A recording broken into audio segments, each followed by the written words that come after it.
The recent release of Brittney Griner from a Russian penal colony on the morning of December 8, 2022 was hailed by some and criticized by others. The same day, Sarah Krivanek, a U.S. citizen ordered deported by a Russian court due to a domestic dispute, left Russia too. Unlike Griner though, Krivanek was not a part of a prisoner swap that saw Griner exchanged for Viktor Bout, on whom the 2005 Nicolas Cage film Lord of War is based. Many people are also aware of a third prisoner, Whelan, a former Marine and corporate executive. He was convicted of espionage and, as a result, is serving a 16-year sentence. What many people don't know is that these three people are a small group of the many other people currently detained in non-U.S. prisons. So today, we want to tell you stories about Americans currently detained in non-U.S. prisons. But before we start, hit the like button and subscribe to our channel. This is Smart Stories channel. We tell stories that make you think. Aaron Berry and Luke Denman, Venezuela. In August 2020, a Venezuelan court sentenced Aaron Berry and Luke Denman, two former U.S. Army Special Forces members, to 20 years in prison after the two men attempted to help overthrow President Maduro. The two men were convicted of conspiracy charges, illegal arms trafficking, and terrorism. Both men admitted to participating in Operation Gideon, an unsuccessful attempt to remove Maduro from office. It was part of a plan organized by Silvercarp USA, a private security firm based in Florida. Operation Gideon led to the death of at least 8 soldiers and the jailing of another 66 individuals. Both Berry and Denman were arrested in the fishing village of Chihuahua. The two men were represented by a public defender after the lawyers hired to represent them were not told about their hearing. The two men were then used by the Venezuelan media to suggest that the United States wanted to overthrow Venezuela's government. The United States denied any participation in the alleged coup. Majd Kamalmaz, Syria. In 2017, Majd Kamalmaz disappeared on a trip to Syria and is believed to have been placed in a Syrian jail. The 63-year-old with diabetes, who is also an American citizen and psychotherapist, arrived in Damascus on February 15, 2017. From this point, Kamalmaz traveled to Syria's capital after the death of his father-in-law to inquire about elderly relatives. Kamalmaz is believed to have been arrested at a checkpoint on February 16, 2017. Family members have expressed wonderment over why the man was arrested, because he is not involved in politics. The family has also worked with the State Department to try to find Kamalmaz and help get him released from prison. A Czech ambassador later confirmed that Kamalmaz was held because he was seen as a symbol of U.S. interest in Syria after civil war was erupted in the country. While the trail has gone cold about Kamalmaz, he is still believed to be alive. Kamalmaz is a humanitarian interest in international disaster relief and worked in Kosovo as well as Indonesia after the tsunami in 2004. In 2012, Kamalmaz became concerned about the growing conflict in Syria and helped various refugees by opening 2 mental health clinics in Lebanon and Jordan. David Lin, China. David Lin is a pastor who has been detained in China since 2006. U.S. efforts to have Lin released finally achieved results in 2022 following a meeting between President Joe Biden and Xi Jinping in Bali. These meetings saw the reduction of Lin's life imprisonment, lowered to 24 years. This means that Lin will be released from prison in 2013. It remains uncertain if Lin will be able to survive until this date though. Since 2018, Lin has been in poor health. David Lin served as an economist who advised California and Iowa state officials. Lin's wife was a Christian who persuaded Lin to pursue this religion. In the 1990s, Lin began taking trips to China to promote Christianity and help local churches. Lin later registered as a Christian minister in 1999. In 2006, Lin was stopped by law enforcement and placed under house arrest for having illegal religious propaganda. Months later, Lin was arrested formally.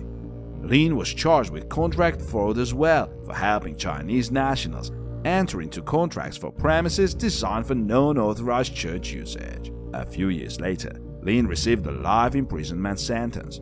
Lin later stated that he viewed his imprisonment as a mission from God and a chance to promote religion to his fellow inmates. In 2018, however, Lin sent his loved ones in the United States his Bible, his prized possession. Lin later urged his loved ones to request his release because he was in bad health and not receiving adequate care while in jail. Kai Li, China. Kai Li, an American citizen, was detained in China in 2017 following an espionage conviction. In the summer of 2016, Li transported his son from their home in New York to Harvard University before traveling to Shanghai. Kai Li, who was born in Shanghai, returned to the city for a ceremony commemorating his mother's death. When the plane landed, Li was met by security agents. In 2018, Li was sentenced to 10 years imprisonment for espionage. The Li family argues that these charges are politically motivated. The case involves state secrets that Li and his lawyer claim are freely available online. Born in 1962, Li later moved to America to study and then became a U.S. citizen. Li opened 2 gas stations on Long Island and also acted as a buyer and distributor of solar cell technology for U.S. aerospace firms. During these years, Li visited China several times a year. Paul Overby, Afghanistan. Paul E. Overby Jr. is a 79-year-old writer from Massachusetts who was abducted in May 2014 in the eastern coast province of Afghanistan. At the time of kidnapping, Overby was headed to interview the head of the Haqqani network, an infamous Taliban network. Before disappearing, Overby suggested that he planned to cross into Pakistan. Overby was in the country at the time to write a book about the war in Afghanistan. Additionally, Overby is reported to have had health issues that require medical care. In the 1980s, Overby fought beside Afghans against Soviet forces. The Federal Bureau of Investigation has offered a $1 million award for information leading to the return of Overby. Mark Sweden, China. In 2012, Mark Sweden was arrested and imprisoned in a Chinese detention center. Sweden was accused of being part of a drug conspiracy while in China for business.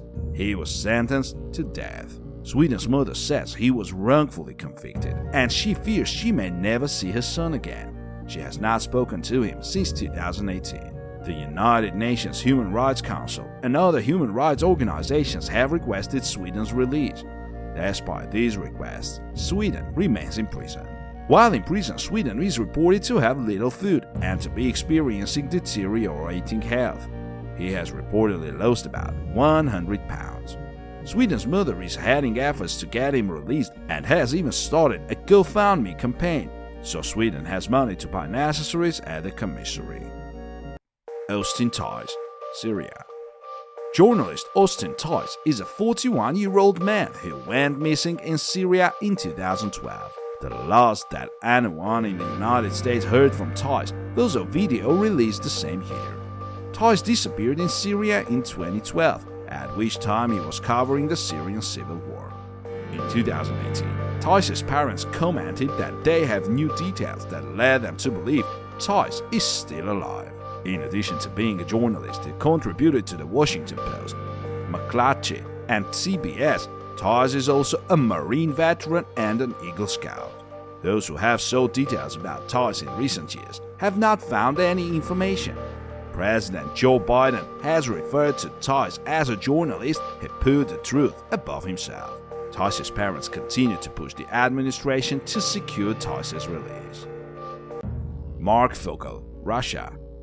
Mark Fogel is a 61-year-old U.S. citizen and teacher who was arrested after he entered Russia at the Sheremetyevo airport in 2021 while in possession of medical marijuana. Fogel was carrying less than 20 grams of cannabis at the time of his arrest. The drug was prescribed to Fogel in Pennsylvania for medical purposes. Fogel has taught history at various high schools in countries like Venezuela, Oman, Colombia, and Malaysia. At the time of his arrest, Fogel was working at the Anglo-American School, which is located in Moscow. The school is an elite private school tasked with teaching the children of international political figures and American diplomats. Fogel also has a history of chronic pain in his spine and was correspondingly prescribed marijuana by his medical doctors. Fogel was subsequently sentenced to a 14-year prison sentence in a Russian penal colony on the charge of large-scale drug trafficking. Fogel's sentence was later reduced to 9 years. Fogel is reportedly not receiving adequate medical attention while in prison. Ahmad Shargi, Iran. Ahmad Shargi is an Iranian-American businessman who was arrested in Iran in 2020. Shargi has since been sentenced to a decade of imprisonment as a result of a trial that Shargi did not even attend. Shargi was arrested on espionage charges, which Iran often brings against dual citizenship holders and foreign nationals. Shargi was first detained in 2018 though. Later released on bail, Shargi was still not allowed to leave the country. He was rearrested in 2020. Shargi's family has expressed worries about his mental state and begged the United States to secure his release. During his time in the infamous Evin prison, Shargi has been allowed to make brief phone calls to his family. Shahab Dalili, Iran. Shahab Dalili is a 59-year-old man who was arrested and later imprisoned while in Tehran in 2016 for his father's funeral. Dalili's family had recently immigrated to the United States and chose to settle in Virginia at the time Dalili was arrested. Dalili is a legal United States resident with a green card but not a citizen. Dalili has been charged with aiding and abetting the United States. For several years following his imprisonment, Dalili's wife chose not to speak about his arrest out of fear that it might jeopardize his release.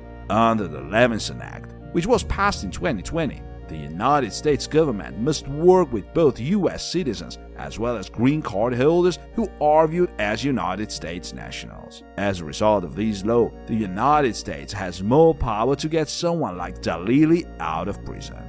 Further helping matters are two of Dalili's former cellmates who were released in 2019 and have requested that President Biden not agree to any deal with Iran without securing Dalili's freedom. One of these men was a United States citizen who was arrested while performing research in Iran as a graduate student at Princeton University.